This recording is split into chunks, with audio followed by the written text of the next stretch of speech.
11월 9일 의왕우리교회 새벽 예배에 함께 하시는 모든 성도님들을 이 시간 환영하고 축복합니다. 이 아침에 우리가 함께 나눌 말씀은 역대하 7장 1절에서 22절 말씀입니다.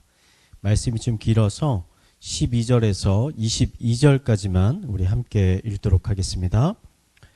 밤에 여호와께서 솔로몬에게 나타나사 그에게 이르시되 내가 이미 내 기도를 듣고 이곳을 택하여 내게 제사하는 성전을 삼았으니 혹 내가 하늘을 닫고 비를 내리지 아니하거나 혹 메뚜기들에게 토산을 먹게 하거나 혹 전염병이 내 백성 가운데서 유행하게 할 때 내 이름으로 일컫는 내 백성이 그들의 악한 길을 떠나 스스로 낮추고 기도하여 내 얼굴을 찾으면 내가 하늘에서 듣고 그들의 죄를 사하고 그들의 땅을 고칠지라. 이제 이곳에서 하는 기도에 내가 눈을 들고 귀를 기울이리니 이는 내가 이미 이 성전을 택하고 거룩하게 하여 내 이름을 여기에 영원히 있게 하였음이라. 내 눈과 내 마음이 항상 여기에 있으리라. 내가 만일 내 앞에서 행하기를 내 아버지 다윗이 행한 것과 같이 하여 내가 내게 명령한 모든 것을 행하여 내 율례와 법규를 지키면 내가 내 나라의 왕위를 견고하게 하되 전에 내가 내 아버지 다윗과 언약하기를 이스라엘을 다스릴 자가 내게서 끊어지지 아니하리라 한 대로 하리라.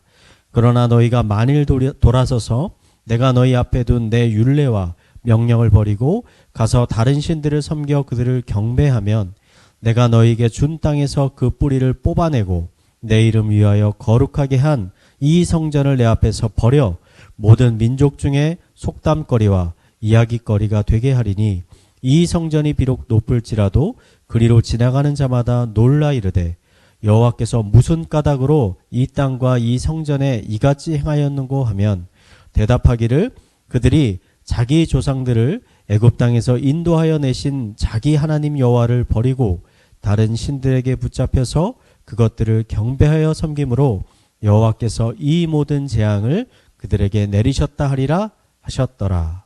아멘. 솔로몬 성전의 낙성식은 이스라엘의 역사 가운데 가장 화려하고 웅장한 예식이었습니다. 이 낙성식은 일주일 이상 진행이 되었고 나라에 있는 모든 사람들이 함께 모여 하나님께 수많은 제사와 예배를 드렸습니다. 이와 비슷한 예식이 시내산에서 한번 있었는데 성막을 완성하고 하나님께 그 성막을 봉헌했을 때였습니다. 이 두 사건 모두 하나님의 충만한 임재가 있는 사건이었지만 우리가 규모 면에서 살펴보면 당연히 이 솔로몬 성전의 낙성식이 훨씬 더 크고 훨씬 더 화려했습니다. 하지만 오늘 말씀을 보면 성막과 성전을 대하시는 하나님의 마음은 달라진 것이 하나도 없다라는 것을 우리는 발견하게 됩니다. 화려한 낙성식이 다 끝난 후에 하나님은 밤에 솔로몬을 찾아오셨습니다.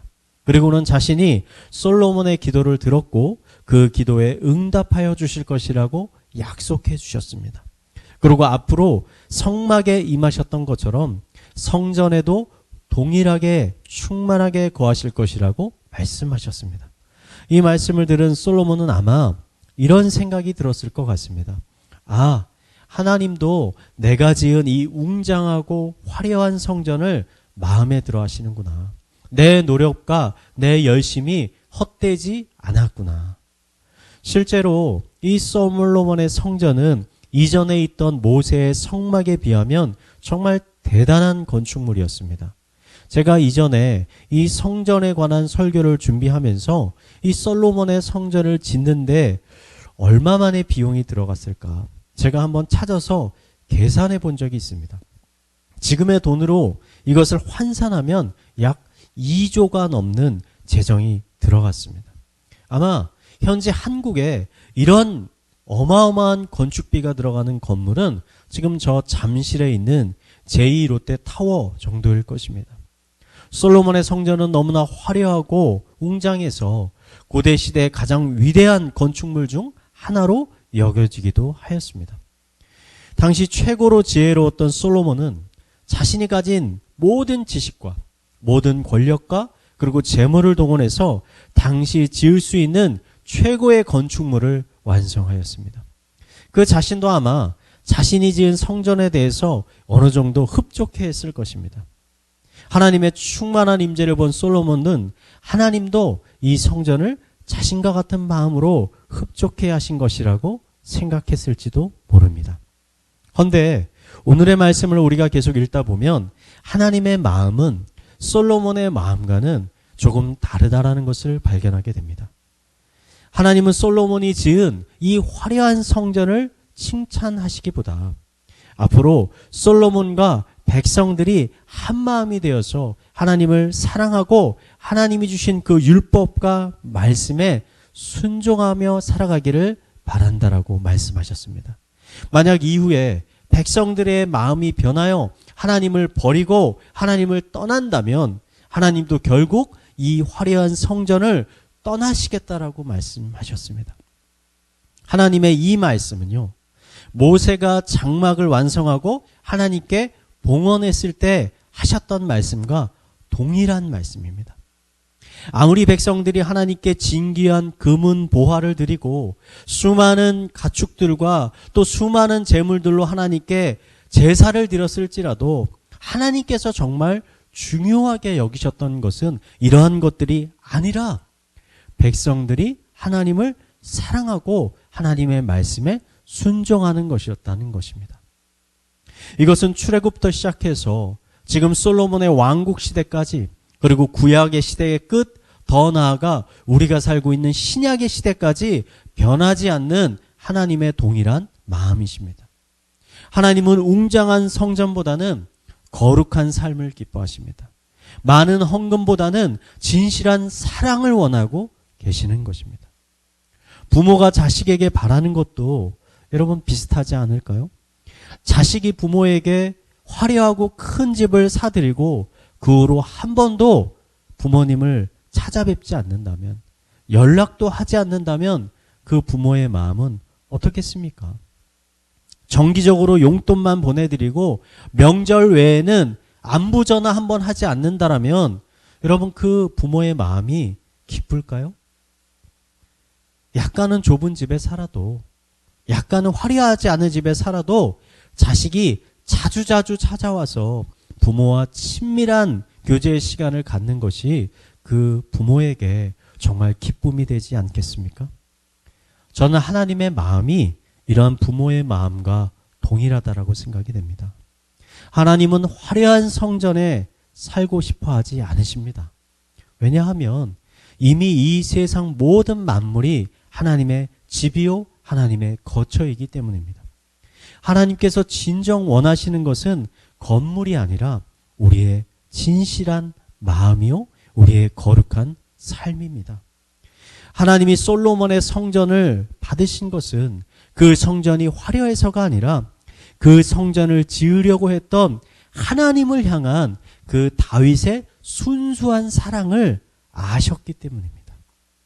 하나님이 성전에 내려오신 것은 여러분 백성들과 더 친밀하게 교제하기 위해서였습니다. 눈에 보이는 성전으로 인해서 백성들은 하나님이 항상 자신들과 가까이 계신다, 함께 하신다라는 것을 믿을 수 있었고 그 믿음으로 인해 하나님께 더 가까이 나아갈 수 있었던 것입니다. 여러분 이제는 눈에 보이는 솔로몬 성전은 없습니다. 대신 성경은 우리 자신이 하나님의 거룩한 성전이 되었다라고 선포하고 있습니다. 하나님께서 우리를 하나님의 거룩한 성전으로 삼으신 것은 하나님께서 우리에게 더 가까이 오고 싶어 하셨기 때문입니다. 이제는 어디 멀리 있는 곳에 우리가 찾아가서 하나님께 제사하지 않아도, 예배하지 않아도 우리는 얼마든지 우리에게 다가오시고 우리는 그 하나님께 예배할 수 있고 그 하나님과 친밀한 교제를 나눌 수가 있습니다. 하나님께서는 솔로몬에게 이제 이곳에서 내가 하는 기도에 내 눈을 주목하고 내 귀를 기울일 거라고 약속하셨습니다. 이 약속은 여러분 우리들에게도 동일하게 적용이 됩니다. 우리가 하나님을 향해 기도할 때마다 하나님은 우리를 주목하시고 또 우리의 기도에 귀를 기울이실 것입니다. 코로나로 인해 우리가 자주 모이지는 못하지만 우리가 있는 그 자리에서 우리는 얼마든지 하나님께 나아갈 수 있습니다. 얼마든지 기도할 수 있습니다. 얼마든지 예배할 수 있습니다. 여러분이 하나님을 만나고자만 하면 하나님은 여러분을 만나 주실 것입니다. 하나님을 찾고자 하면 하나님을 찾게 될 것입니다. 이 자리에 이 시간 함께 예배하는 모든 성도님들이 이런 하나님과의 친밀한 교제를 통해 하나님이 주시는 풍성한 은혜를 더 풍성히 누리게 되시기를 이 시간 마지막으로 축원드리겠습니다. 이 시간 우리 말씀을 묵상하며 함께 기도하도록 하겠습니다. 하나님을 더욱 사모하게 하여 주시옵소서. 우리를 하나님의 거룩한 성전으로 삼아 주셔서 감사합니다. 내 안에 더욱 충만하게 임하여 주시옵소서. 저의 기도에 귀를 기울여 주시고 그 기도에 응답하여 주시옵소서. 하나님을 더욱 알게 하시고 그 친밀한 교제를 통해 복음이 주는 풍성한 기쁨을 더 많이 더 풍성히 누리게 하여 주시옵소서.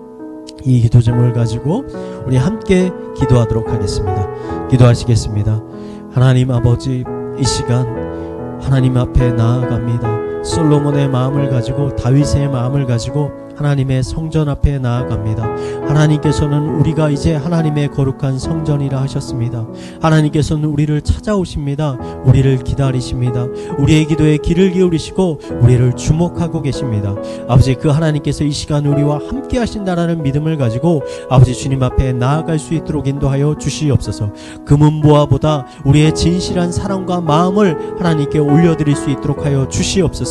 하나님을 기쁨으로 찬양할 수 있도록 하여 주시고 하나님께서 이미 주신 그 풍성한 은혜에 우리가 진정한 감사의 찬양, 감사의 고백을 드릴 수 있도록 인도하여 주시옵소서. 이러한 친밀한 교제를 통해 하나님을 더 알아가도록 하여 주시옵소서. 자식이 부모를 알아가는 것처럼 우리가 우리의 영혼의 부모 되신 하나님의 그 풍성하신 성품, 그 거룩하신 성품을 우리가 날로 날로 더 깊게 경험하고 알아가는 주의 귀한 자녀들 될 수 있도록 인도하여 주시옵소서.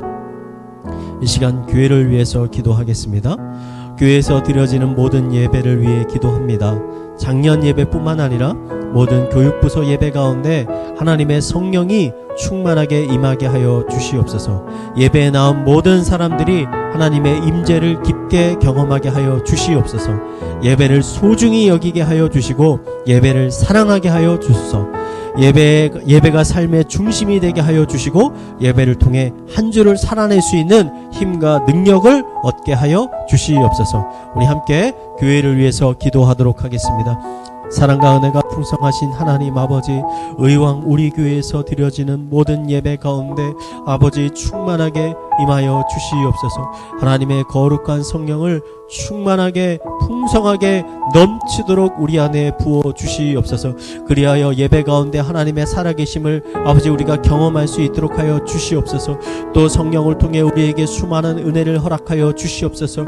예배를 통해 아버지 질병이 든 자가 회복함을 입고 낙심한 자가 새로운 희망과 소망을 발견하고 어그러졌던 것들이 모두 아버지 정상으로 돌아올 수 있게 되는 회복의 은혜들이 예배를 통해서 일어날 수 있도록 인도하여 주시옵소서.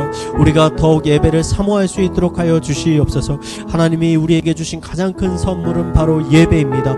우리가 예배를 통해서 하나님의 살아계심을 경험합니다. 하나님의 임재를 경험합니다. 하나님의 능력을 경험합니다. 예배를 통해서 하나님의 살아계신 전능하신 능력을 경험하게 되는 아버지 은혜들이 의왕 우리의 모든 예배 가운데 더 충만하게 풍성하게 일어날 수 있도록 주님 인도하여 주시옵소서.